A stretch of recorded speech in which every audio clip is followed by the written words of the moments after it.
Hello friends, West Bengal school service কমিশনের southern রিজিয়নের পক্ষ থেকে কমিশনের অফিসিয়াল ওয়েবসাইটে রিভ্যালিডেটেড টেট সার্টিফিকেটের ডিস্ট্রিবিউশন সম্পর্কিত একটি নোটিশ প্রকাশিত হয়েছে। নোটিশে বলা হয়েছে, distribution of revalidated TET certificate of southern region to the defaulting candidates. A good number of revalidated TET certificate of Southern region are lying undistributed at this region office.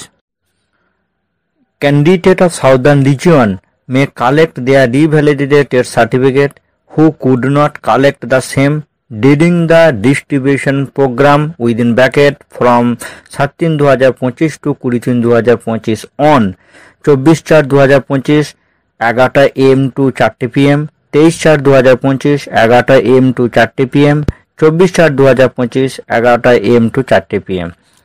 অর্থাৎ নোটিশটার মূল কথা হচ্ছে, সাউদার্ন রিজনের যে সমস্ত ক্যান্ডিডেটরা পূর্ব নির্ধারিত সূচি অনুযায়ী অর্থাৎ 7/3/2025 তারিখ থেকে 20/3/2025 তারিখের মধ্যে রিভ্যালিডেটেড টেট সার্টিফিকেট সংগ্রহ করতে পারেননি, তারা আবার এপ্রিলের 22, 23, 24 তারিখে 11টা থেকে 4টে PM এর মধ্যে এই রিভ্যালিডেটেড টেট সার্টিফিকেট সংগ্রহ করতে পারবেন। রিভ্যালিডেটেড টেট সার্টিফিকেট সংগ্রহ করার জন্য কি কি ডকুমেন্ট লাগবে সেইগুলো আর এই ভিডিওতে আমি আলোচনা করছি না, আপনারা আগের ভিডিওতে কাইন্ডলি একটু দেখে নেবেন।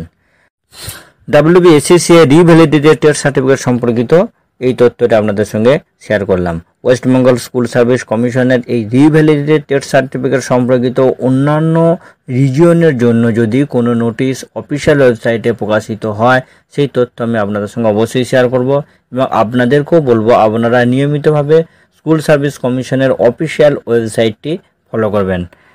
সকলেই ভালো থাকুন, সুস্থ থাকুন, ধন্যবাদ।